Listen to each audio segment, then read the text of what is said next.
여러분 지금 주머니 속에 동전을 몇 개나 가지고 계십니까? 예전만큼 많지는 않죠. 그러고 보면은 요즘 10원, 50원은 아예 자주 보기도 어려워졌는데요.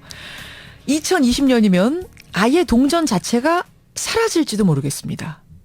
어제 한국은행이 동전 없는 사회를 위한 방안을 올해 내로 만들겠다.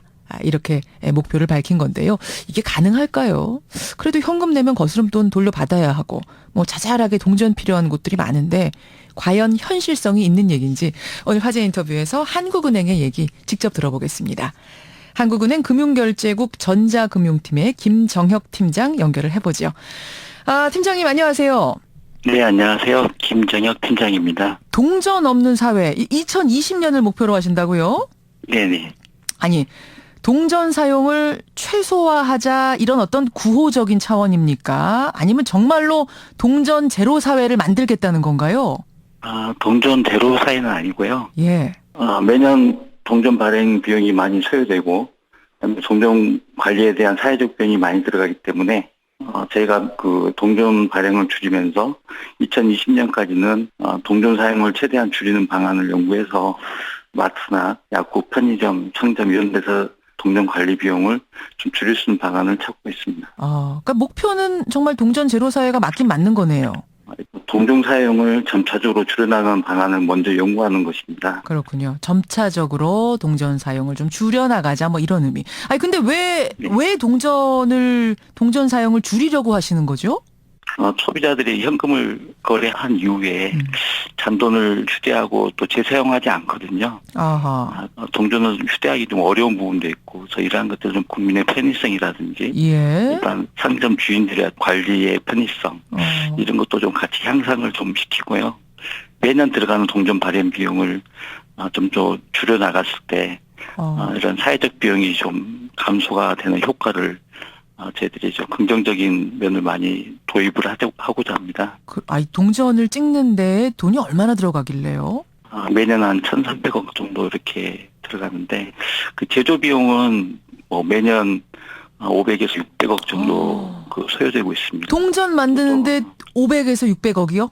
네네. 주화 제조하는데요. 야, 아니, 그러니까 전체 1,300억 원어치의 동전을 매년 만들고, 매년 찍어내고, 그걸 만들어내기 위해선 제작 비용이 500억에서 600억이 들어가요. 네네. 야, 그렇군요. 일반 그 지폐에 비해서는 상당한 비용이 들어가고요. 그럼 이거는 훼손됐을 때, 예. 또 폐기 비용도 만만치 않습니다. 폐기 비용은 또 얼마나 들어갑니까? 폐기 비용은? 100억에서 그 이하로 좀 비용이 소요되는 걸로 알고 있습니다. 아니 이게 한국은행이 만약 뭐 장사를 하는 곳이라고 치면 별로 남는 장사가 아니네요. 주화만 놓고 보면 그렇죠. 네. 그렇군요. 그렇게 많은 돈이 들어가니까 좀 더 실용성 측면에서 어떤 사회적 비용을 줄이는 측면에서 동전 사용을 좀 줄여보자 이런 결론을 내신 거예요. 근데 네. 제가 갑자기 궁금해지는 게 1,800원짜리 과자를 사면서 2,000원을 냈어요. 그러면은 200원은 어떻게 거슬러 줍니까? 이럴 경우는 이제 저희가 그 소비자가 소지하고 있는 여러 가지 지급 수단들이 있을 겁니다. 그래서 그 중에는 하나가 이제 교통카드가 있고, 모바일 카드라든지, 예. 여러 가지 또 요즘 뭐 간편 결제하고 페이라는 게 많이 나와 있잖아요. 무슨 페이 많이 있죠. 네네네. 휴대폰 사용하시는 분들은 아실 거예요. 예. 네, 맞습니다. 그래서 그런 소비자가 소지하고 있는 여러 가지 그 지급 수단에 충전을 해주거나 아니면 본인 계좌로 송금해주는 이런 방식까지 이제 검토를 하고 있습니다. 그렇군요. 그러니까 교통카드를 가지고 계시든 무슨 페이를 가지고 계시든 뭐 모바일 카드든 뭔가 하나의 카드 결제 수단은 있을 거다. 거기에다 적립을 해주는 방식. 네네. 그래요? 그러면은 언뜻 드는 생각이 노인분들 중에는 그런 IT 기반 시스템이 익숙치 않은 분들도 많을 거예요. 아예 휴대폰 안 쓰시는 분들도 계시고요. 그런 경우는 어떻게 하나요? 그런 경우는 이제 그대로 현금 사용을 해야 되고요.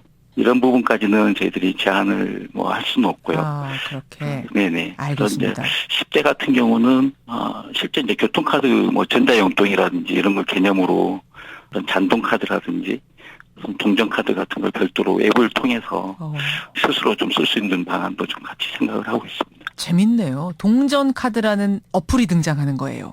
예, 그 스마트 앱으로 해서 어쨌든 우리가 동전을 스마트화 하려고 하는 거기 때문에 예. 스마트 코인 개념의 앱이 모델이 나올 수 있도록 지금 연구를 하고 있습니다. 잔돈 카드 앱 이런 걸 만들어서 거기다 잔돈을 적립해서 쓰는 방식.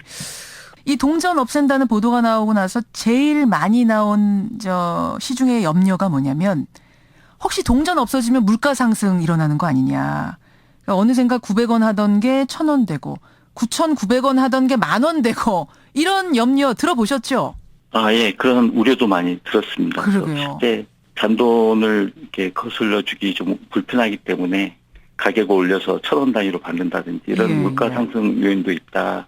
이렇게 얘기를 많이 하시는데요. 예.